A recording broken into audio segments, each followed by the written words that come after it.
Internal respiration. अब देखिए आपकी जो एयर थी वो एल्वियोलिस तक पहुंच चुकी है, ठीक है।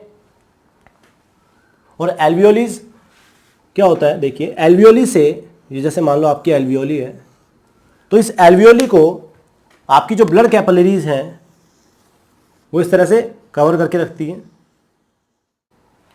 तो देखिए ये आपकी एल्वियोली है और ये आपकी ब्लड कैपिलरी है, ठीक है।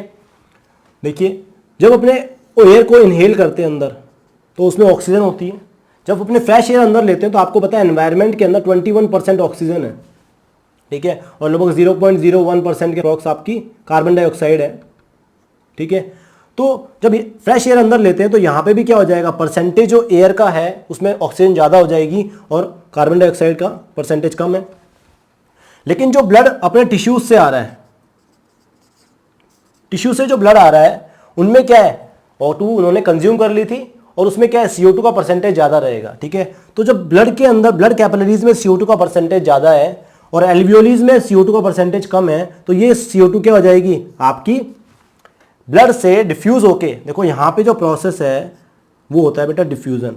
एल्वियोली और आपके ब्लड कैपिलरीज के बीच में जो गैसियस एक्सचेंज है वो डिफ्यूजन प्रोसेस के थ्रू होता है, ठीक है। चलिए तो यहां से O2 तो आ जाएगी इसमें अंदर। अब O2 का परसेंटेज यहां हो गया ज्यादा और एनवायरनमेंट में होता है कम, तो O2 क्या हो जाएगी, बाहर निकल जाएगी। O2 जो यहां पे थी 21%, इस ब्लड के अंदर क्या थी, O2 कम, क्योंकि टिश्यूज ने यूज कर रखी थी, तो कुछ परसेंटेज कम था, इसीलिए क्या हो जाएगा, हमारी जो O2 है वो यहाँ पे इस ब्लड में आ जाएगी, ठीक है। और कहाँ पे सर्कुलेट हो जाएगी, आपकी बॉडी या आपके टिश्यूज में सर्कुलेट हो जाएगी, ठीक है। तो ये प्रोसेस रहता है आपका ब्लड में आने का, ठीक है। तो डिफ्यूजन के थ्रू एल्वियोली से ब्लड कैपिलरीज के अंदर आपकी O2 इनटेक हो जाती है और CO2 ले जाती है। लेकिन अब यहां पे ये बताइए, इस O2 को ब्लड में कैरी करने के लिए क्या है, कोई ना कोई व्हीकल तो प्रेजेंट होना चाहिए ना, जो उसको बिठा के ले जाएगा, ठीक है। तो ये सर्विस है, तो यहाँ पे कोई ना कोई ऐसा व्हीकल होना चाहिए। तो देखिए वो देखते हैं कि CO2 और O2 को ब्लड में कैरी कौन करता है, ठीक है। चलिए तो ऑक्सीजन को कैरी करने के लिए, O2 को कैरी करने के लिए, देखो O2 जो है ब्लड के अंदर दो तरह से कैरी होती है, ठीक है। ब्लड के अंदर ऑक्सीजन को कैरी करने के लिए एक तो है हीमोग्लोबिन, हीमोग्लोबिन, ठीक है। ये क्या है, ये हीमोग्लोबिन होता है आरबीसी पे प्रेजेंट, आरबीसी, ठीक है, आरबीसी में प्रेजेंट होता है हीमोग्लोबिन। ये क्या है, एक रेड कलर्ड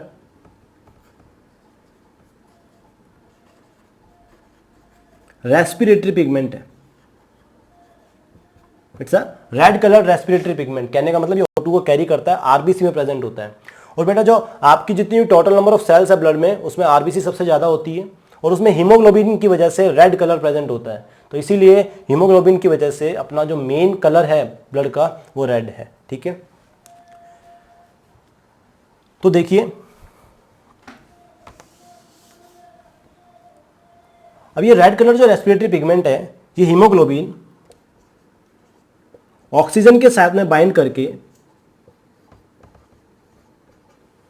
ऑक्सी हीमोग्लोबिन बनाता है, ऑक्सी हीमोग्लोबिन, ठीक है। HB मतलब हीमोग्लोबिन। और एक और बात ध्यान रखना कि एक हीमोग्लोबिन का मॉलिक्यूल, एक HB का मॉलिक्यूल, ठीक है, 4 ऑक्सीजन मॉलिक्यूल्स को कैरी करके लेके जाता है, ठीक है।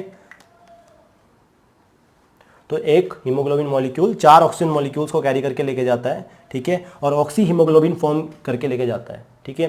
तो देखो 97% ऑफ ऑक्सीजन ब्लड में इसी थ्रू ऑक्सी हीमोग्लोबिन की फॉर्म में क्या होती है, ट्रेवल होती है, ठीक है। और कुछ जो दूसरा मेथड है ऑक्सीजन के ट्रेवल होने का वो है डिफ्यूजन या प्लाज्मा में डिसॉल्व होके, ठीक है।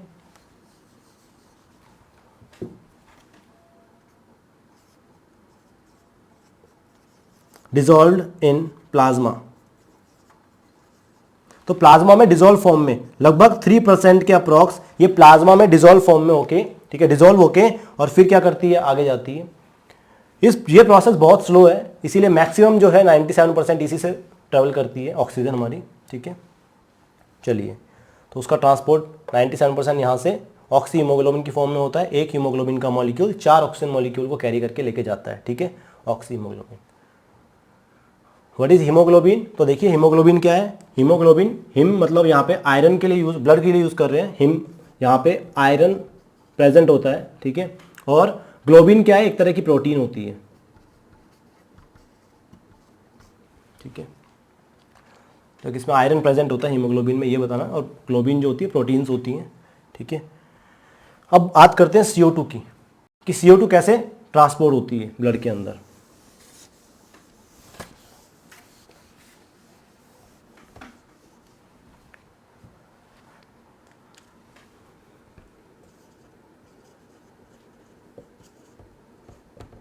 तो कार्बन डाइऑक्साइड कैसे ट्रेवल होती है, देखिए। पहला जो मेथड है वो है सेम,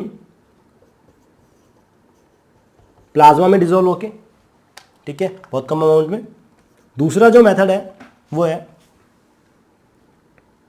ये जो कार्बन डाइऑक्साइड है, जैसे ऑक्सीजन क्या कर रही थी, हीमोग्लोबिन से ऐड हो रही थी, वैसे ही कार्बन डाइऑक्साइड भी क्या होती है, हीमोग्लोबिन से बाइंड हो जाती है, ठीक है। और जब ये हीमोग्लोबिन से बाइंड हो जाती है तो ध्यान रखना है हमेशा एमीन ग्रुप के साथ बाइंड होती है हीमोग्लोबिन के, और क्या बना लेती है, HbCO2 बनाती है। कार्ब मतलब carbon dioxide, amino, carbamino, haemoglobin, वो ऑक्सी हीमोग्लोबिन बनाती है, ये कार्बामिनो हीमोग्लोबिन बनाती है, ठीक है। और तीसरा जो है वो है बाइकार्बोनेट्स की फॉर्म में, बाइकार्बोनेट्स,